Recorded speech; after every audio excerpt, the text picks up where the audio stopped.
ভাষা শব্দটি আক্ষরিক বিবেচনায় ছোট একটি শব্দ হলেও তার তাৎপর্য অমূল্য, আর একুশে আত্মত্যাগের মহানুভবতায় বাঙালির ক্ষেত্রে সেটি আরও ইতিহাস সমৃদ্ধ হয়ে উঠেছে। বাংলা শুধু একটি ভাষা নয়, এর সাথে জড়িত আছে আবেগ, অনুভূতি, সংগ্রাম। সংখ্যাগরিষ্ঠ বাঙালির বাংলা ভাষাকে উপেক্ষিত করা হলে 1952 সালের 21শে ফেব্রুয়ারি। আর সেই আবেগ অনুভূতির আশ্রয়কেন্দ্র আজ অবহেলিত সিলেটের গোবিন্দচরণ পার্ক। অর্জনের চেয়ে যেমন রক্ষা করা কঠিন, ঠিক তেমনি আজও পায়নি তার প্রাপ্য সম্মান সিলেটের গোবিন্দচরণ পার্ক।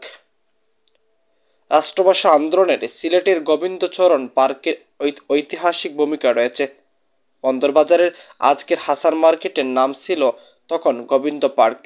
সিলেটের সকল আন্দোলনের সংগ্রাম কেন্দ্রবিন্দু এখন যেমন কোর্ট পয়েন্ট, রেজিস্ট্রারি মাঠ, তেমনি সেকালে ছিল গোবিন্দচরণ পার্ক। এই পার্কের জায়গায় 1959 সালে গড়ে তোলা হয় বর্তমান হাসান মার্কেট। এটি বর্তমানে সিলেট সিটি কর্পোরেশনের মালিকানাধীন একটি নিম্ন মধ্যম আয়ের মানুষের শপিং মল। এখানে গোবিন্দচরণ পার্কের কোনো স্মৃতিচিহ্ন রাখা হয়নি, ফলে এই ঐতিহাসিক পার্কটি সম্পর্কে নতুন প্রজন্মের অনেকেই জানেন না।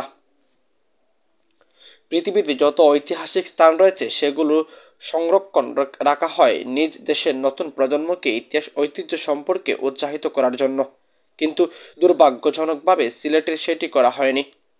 ভাষা আন্দোলনের স্থানগুলো সংরক্ষণ বা স্মৃতিমূলক স্থাপন করা হয়নি, যার কারণে অনেক তরুণ ভাষা আন্দোলনের সিলেটের যে গৌরবোজ্জ্বল ভূমিকা রয়েছে সেটি জানা না। ভাষা আন্দোলন হয় সমগ্র সিলেটের অঞ্চলে। বিয়ানীবাজার, শাস্তাগঞ্জ, বালাগঞ্জ, গোলাপগঞ্জ, চকিগঞ্জ, বানিয়াচং, ফেংচুগঞ্জ, বিশ্বনাথ থেকে সিলেটের সমস্ত মহকুমা, থানা, ইউনিয়ন, গ্রামে গঞ্জে, প্রত্যন্ত জনপদে ছড়িয়ে পড়েছিল ভাষা আন্দোলন।